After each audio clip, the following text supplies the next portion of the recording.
Greetings to everyone listening to me. I am Emeka Shiri. I have received many calls from many people asking me to make comments on the arrest and trial of Nnamdi Kanu. And I wondered why they're asking me to make comments. Some say they want my opinion, some say they want to know the way forward. Well, I'm a lawyer, and you know that I believe in the rule of law. I heard that he was arrested and returned to the court where he was standing trial in 2017. I was told that he was standing trial and he jumped bail, and there was warrant issued for his arrest, bench warrant. And now it appears that the warrant has been executed and he has now been arrested and returned to the court. If that's the case, and you want me to make a comment, what do you want me to say? I'm a lawyer. What I will say is that let justice prevail. Let the law take its course. Now, I told you some time ago when I was making a broadcast that this race, this project is like a teamwork. In fact, it's a teamwork. Every person plays his role.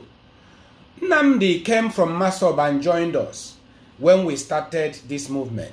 I created the movement of indigenous people of Biafra under the elders. So when he joined us, we believed that he had talent for broadcasting. And so we put him in the media department.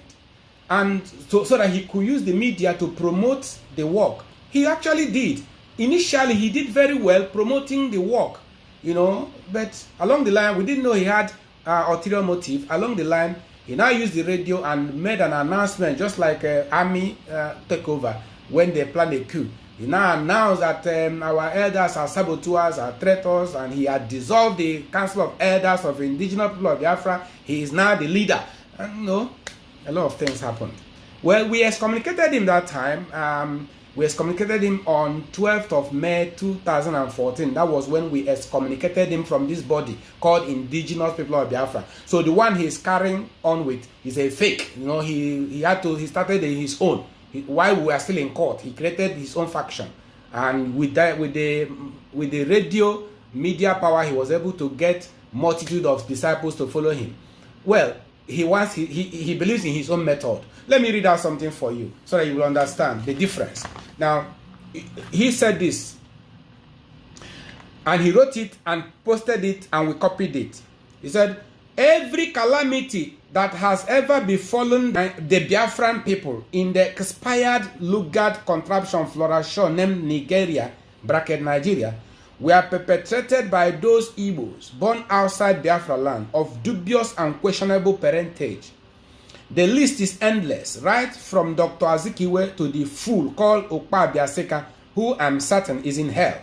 Henceforth, and in keeping with our oath, all saboteurs will be caught and executed. There will be no mercy, no pardon, no forgiveness. All traitors must die, and so too their families. This nonsensical disease of Igbo saboteurs springing up all over the place in the name of having a different opinion in Biafra liberation will no longer be tolerated, especially those who claim they are Biafrans but are supporting APC or APC candidate, unquote. He said, listen, this nonsensical disease of Igbo saboteurs springing up all over the place in the name of having a different opinion on Biafra liberation will no longer be tolerated, especially those who claim they are Biafrans but are supporting APC or APC candidates, unquote. So if you have a different opinion from his own, you will not tolerate it. You will not be tolerated for having a different opinion. That is his own method. No more opinion, except his own opinion. Every other opinion will not be tolerated. He continued, the best antidote to lies and deceit is truth. The best antidote to treachery and sabotage is death. To all the amateur lawyers experimenting with Biafra independence in Nigerian law courts and their shameless deceit, your end is near. This is the PM edition of Radio Biafra live broadcast of 14 June 2014 from Enugu, the capital city of Biafra land. In this episode, 3 questions Bilie APC/BHRI will never answer, and which there must be pressure to provide answers are: 1. Why is Bilie APC/BHRI continuing to deceive Biafrans with a court case when there is no recorded case in history where a country got independence through legal method? Ask them to Name one country that got freedom through the courts. Say no to further deceit in the name of Biafra. Join the revolution today. Without violence, there will be no Biafra. No country won her freedom through legal method. This legal method rubbish is a fraud. No compromise, no retreat, no surrender, Biafra or death, unquote. Without violence, there will be no Biafra. No country won her freedom through legal method. This legal method rubbish is a fraud. No compromise, no retreat, no surrender, Biafra or death, unquote. Now, a person who has taken a stand, he said legal method is fraudulent, is rubbish. He doesn't believe that. It must be violence. Without violence, there will be no Biafra. Then how do you want me to align myself with him? He has made his choice. So he has done his own part. He has created awareness, and we give him credit for the awareness he has created. Yes, but there must be procedure. There must be acceptable way of doing things. I know that some of you believe in the doctrine of the end justifies the means. Yes, some of you believe that doctrine, the philosophy that said the end justifies the means. But I believe that doctrine is of the devil. That doctrine is demonic. It's a demonic philosophy. The end justifies the means. That is why people can do anything to achieve their goal. They can kill, they can maim, they can defraud, they can do anything provided they achieve their goal. And they say the end justifies the means. It's demonic doctrine, and I don't believe in it. I believe that there must be a due process, an acceptable procedure to achieve things, to do things. The Bible supports that. We practice law. We also know that. That's why we have the rules of court. There must be procedure, acceptable procedure to do things. Now, let me take you to the scriptures in 1 Corinthians chapter 9, 24 to 27. And also 2 Timothy chapter 2, verse 5. You will see where the scripture is talking about process of doing things. You must follow the due process. Otherwise, at the end, you'll be disqualified. In fact, go and read that place I quoted now. If you don't follow at the end you'll be disqualified. Just like running a race, both spiritual race and the physical and the social one we're talking about, that if you run the race in a wrong way, you'll be disqualified in the end, even though you run very fast. That's what Apostle Paul is talking about in that place. When you go, you read it. That a person that strives for mastery will not be crowned unless you strive lawfully. A person running a race, even if you run very fast to the end, you are the first. But because you breached the rule, you violated the rule. We want to run on your mark, set, go. And you started running. Instead of running properly, you put obstacle in the way of this man. Put obstacle here, knock this one down, knock this one. And you now run fast and get to the finishing line first. You'll be disqualified because you have run contrary to the rules. So there must be proper way of doing things. Paul said in the spiritual sense that he will discipline himself in running the race. So not after he has run the race, after he has preached to others, at the end he himself will be a castaway. So you can do the thing, do wonderful work, but at the end you will be disqualified because you didn't do it well. So it is proper there must be a proper way of doing things, acceptable way of doing things. Don't just say anything goes. Because of this mindset, many things have gone wrong in the Biafran struggle. I was in the meeting where one man of God, quote, man of God, said that we must get Biafra.